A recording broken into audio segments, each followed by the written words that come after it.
So, in other words, you haven't given any opportunity for VP Sara to confront this alleged person, correct? Hindi pa po. Alright. But will you agree with me that confronting this alleged person is part of due process? Tama po. Kaya mas maganda nga po kung si VP Sara mismo magsabi dito kung meron siyang kinausap at kung sino kinausap.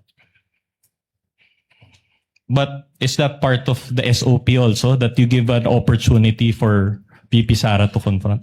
Tama po. Pag natukoy na po namin kung sino ang taong kanyang kinausap, that is the time na siya po ay aming kukomprontahin para siya po ay masagot niya kung itong taong talaga ito ang kanyang kinausap para patayin ang Pangulo. Alright.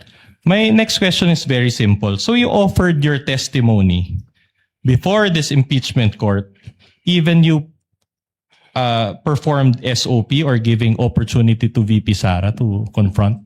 Malinaw naman po yung sinabi ko. Pag nakita po namin kung sino ang taong kinausap, saka po namin siya kukomprontahin, kasama po ang taong iyon, at kasama po ang mga willing na nagbibigay ng UN Intel para harapin po ang akusasyon na yun. So considering that you're still pursuing those leads, don't you think that your testimony today is premature?